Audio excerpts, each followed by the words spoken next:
Hi everyone, ఎలా ఉన్నారంతా? నేనైతే చాలా బాగున్నాను. మీరు కూడా బాగుంటారని అనుకుంటున్నాను, ఇంకా బాగుండాలని కోరుకుంటున్నాను. Welcome to our channel Sasi talks. ఇవాళ మన టాపిక్ అండ్ వంట ఏంటంటే కాకరకాయ. ఏంటి ఇది? మనకి చాలా తక్కువగా దొరుకుతుందండి నెల్లూరులో. అయితే చిత్తూరు జిల్లాలో అయితే ఇలాంటి కాయలు ఇంకా పెద్దగా లావుగా ఉండేవి కూడా దొరుకుతాయి.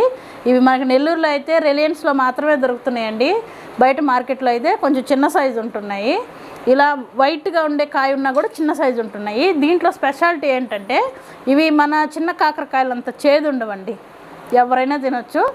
ఈ కాకరకాయలతో మీకు 1 month పాడవకుండా ఉండే కాకరకాయ ఫ్రై నేను ఇవాళ చేసి చూపిస్తాను.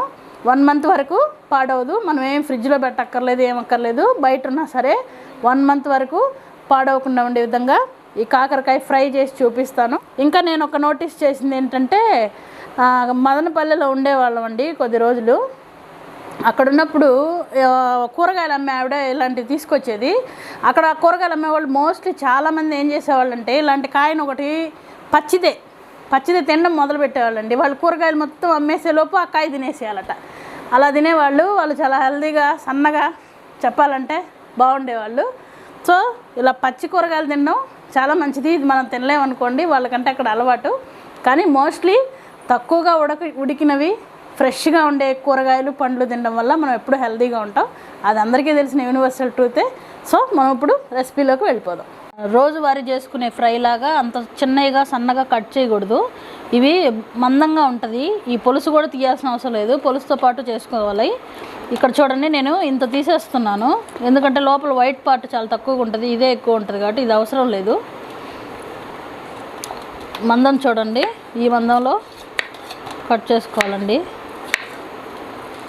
ఎందుకంటే మరీ పల్చగా కట్ చేసుకుంటే మనం ఇది డీప్ ఫ్రై చేసుకోవాలి, దాని గురించి మాడిపోతాయండి. కొన్ని సన్నగా కొన్ని లావుగా అలా చేసుకోవద్దు. ఎందుకంటే కొన్ని బాగా ఫ్రై అయిపోయి మాడిపోతాయి, కొన్ని ఏమో పచ్చిగా ఉండిపోతాయి. మనం ఈవెన్గా ఇలా కట్ చేసుకోవాలి. ఇలా ఈవెన్ సైజులో కట్ చేసుకోవాలి. చూసారా? ఇంకొక విషయం ఏంటంటే ఇవి మీరు కట్టింగ్కి ముందే వాష్ చేసేసుకోండి, అది కూడా చెప్తున్నాను. కట్ చేసిన తర్వాత నీళ్ళల్లో వేస్తే ఆ చెమ్మ అనేది ఉంటుంది కాబట్టి అంతగా మనకి ఎక్కువ రోజులు నిల్వ ఉండేదానికి ఛాన్స్ తక్కువగా ఉంటుంది. ఆల్రెడీ వీటిలో చెమ్మ ఉంటుంది, అది వీటిల్లో ఉండేదే కాబట్టి నో ప్రాబ్లం. కాయ మొత్తాన్ని ముందే ఫ్రెష్గా కడుక్కొని బట్టతో తుడుచుకొని తర్వాత ఇలా కట్ చేసుకోవడం బెటర్ ఆప్షన్. ఇప్పుడు ముక్కలన్నీ ఈవెన్ సైజులో కట్ చేసేసుకున్నామండి. చూడండి, చూడడానికి కూడా చాలా బాగున్నాయి. తర్వాత మనం కొంచెం పసుపు వేసుకుందాము కొద్దిగా, అంటే పచ్చి వాసన లేకుండా ఉండడానికి. చూడండి, పసుపు వేసాను. ఇప్పుడు ఉప్పు మాత్రం మీకు రుచికి తగ్గట్టే వేసుకోవాలండి. తర్వాత కారం. ఇవి 1 kg కాయలు ఉంటాయండి. కేజీ కాయలకి నేను వేస్తున్నాను ఇట్లా టేబుల్ స్పూన్తో. ఒకవేళ మీకు తెలియదు అనుకుంటే టేబుల్ స్పూన్తో ఇట్లా 3 స్పూన్లు వేసాను. పసుపు కొంచెం వాసన లేకుండా ఉండడానికి, దానికేం మెజర్మెంట్ లేదు. ఉప్పు రుచికి తగినంత. ఇవి 1 kg కాయలు ఉంటాయండి. అన్నీ ఇలా వేసుకున్న తర్వాత మనం చేత్తో మంట పుడుతుందని నేను కలపట్లేదండి. అలవాటు ఉండేవాళ్ళు చేత్తో కలుపుకుంటేనే బెస్ట్, బాగా కలిసిద్ది. లేదంటే ఇలాంటి గరిటెతో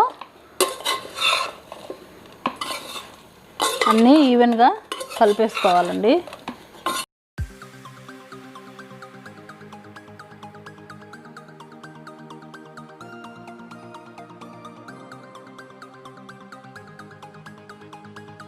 ఓకే అండి, ఈవెన్గా మనం ఇలా అంతా కలిపేసుకున్న తర్వాత కార్న్ఫ్లోర్ అండి. కార్న్ఫ్లోర్ వేయకపోతే నూనెలో ఈ ఉప్పు కారం అంతా అడుక్కు వచ్చేసి ఇవి మాత్రమే పైకి వచ్చేస్తాయి. అలా కూడా చేసుకుంటారు, అది ఒక టైప్ ఆఫ్ టేస్ట్. ఇలా కలిపితే మనకి ఇది అతుక్కొని రాకుండా ఉంటుంది.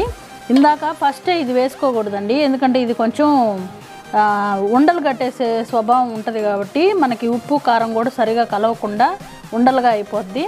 సో ఇది ముందే వేసుకోవద్దు. కలిపిన తర్వాత మనం కొంచెం కార్న్ఫ్లోర్ యాడ్ చేసుకుందాం. నేను 1.5 స్పూన్ తీసుకుంటున్నానండి 1 kgకి.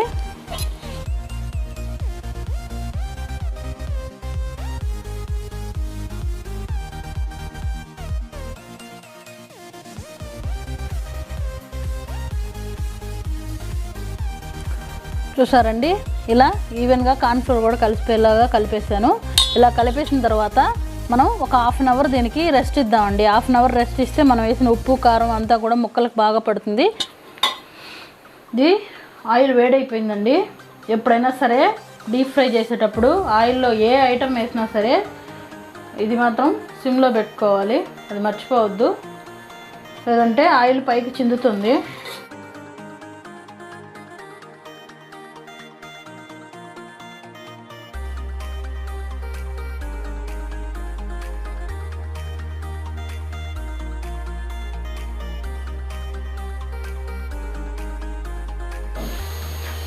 ఇది మనకి రెడీ అయిపోయిందండి.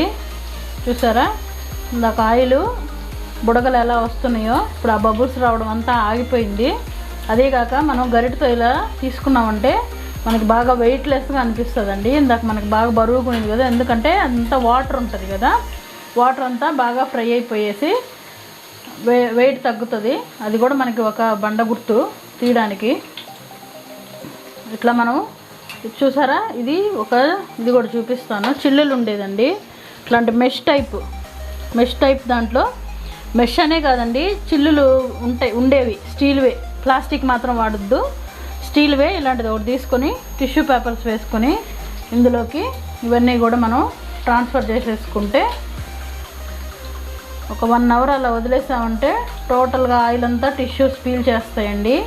పీల్ చేసిన తర్వాత నెమ్మదిగా ఈ టిష్యూని ఇలా పైకి లాగేసుకొని దీన్ని ఇలాగే స్టోర్ చేసుకోవచ్చు. దీని మీద కూడా ఐరన్ మెష్ మూత ఉంటుందండి, అది పెట్టేసుకుంటే మనకి ఏమీ పడకుండా దుమ్ము లేకుండా ఉంటాయి.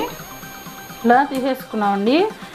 బాగా వేడి చల్లారిన తర్వాత ఒక 1 అవర్ 2 అవర్స్ ఆగేంత వరకు మూత మాత్రం ఏమీ పెట్టద్దు. తర్వాత ఇలాంటి మూత పైన పెట్టేసుకుంటే మనకి చెత్త చెదారాలు పడకుండా ఉంటాయి. మిగతా అన్నీ కూడా ఇదే ప్రాసెస్ అండి. చేసుకొని ఇందులోనే వేసేసుకొని నెమ్మదిగా టిష్యూని ఇలా పైకి లాగేసుకుంటే సరిపోద్ది. ఆయిల్ అంతా పీల్ చేసిన తర్వాత, లేదు ఇంకా ఆయిల్ ఉందని కనుక మీకు డౌట్ అనిపిస్తే ఇంకొక దాంట్లోకి టిష్యూస్ వేసుకొని ట్రాన్స్ఫర్ చేసుకోండి. ఆయిల్ తక్కువగా తింటాము, అసలు మాకు ఆయిల్ పడదు అనుకునేవాళ్ళు, బట్ ఇది మాత్రం చాలా టేస్టీగా, మనం రోజు పప్పు చారు ఇంకేదన్నా కర్రీస్ చేసుకుంటాం కదా, ప్రతిరోజు దాంట్లోకి ఫ్రై అంటే మనం ఇంకా బెండకాయ దొండకాయ లాంటి ఫ్రైలు ఉంటాం కదా, అవి చేసుకోలేని రోజు వీటితో అడ్జస్ట్ అయిపోవచ్చండి.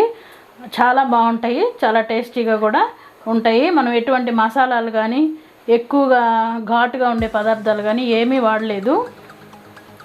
దీంట్లో ఇంకొక విషయం చెప్పాలండి మీకు, ఏంటంటే నేను కారం వేసాను కదా, అది ఇంట్లో చేసిన కారం అండి.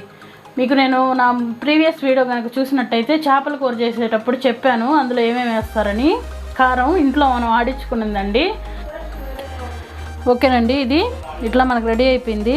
ఇది పౌడర్ అండి, లాస్ట్లో మనకి పౌడర్. ఇది మన ఇడ్లీల్లో కానీ వాటికి చాలా బాగుంటుంది. ఆఫ్టర్ డెలివరీ ఉంటారు కదండి, వాళ్ళకి సహించకపోయినా టేస్టీగా ఉన్న పిల్లలకు పాలు పడాలన్నా ఈ కాకరకాయ పెడితే చాలా చాలా మంచిదండి. పాలు కూడా బాగా పడతాయి.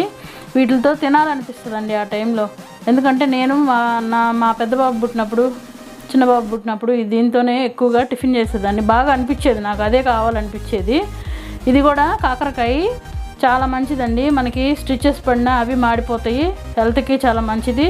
ఆ టైంలో పాలు కూడా బాగా పడతాయండి. ఇది ప్రాసెస్ అయితే ఇది. తర్వాత ఇంకా ఈ నూనె అండి, నూనె ఏం చేయాలని చాలామందికి డౌట్గా ఉంటుందండి. ఇప్పుడు మనం డీప్ ఫ్రై చేసేసాము, ఇంత నూనె వేస్ట్ అయిపోద్దామని డౌట్ ఉంటుంది. దీనికి కూడా ఒకటి చెప్తానండి, ఇదే కాదు మనం ఏదైనా సరే డీప్ ఫ్రై చేయడానికి వాడిన నూనె మనం వడకట్టుకొని గిన్నెలో ఒక పక్కన పెట్టుకొని మళ్ళీ ఇంకొకసారి మాత్రమే ఆ నూనె ఉపయోగించాలండి.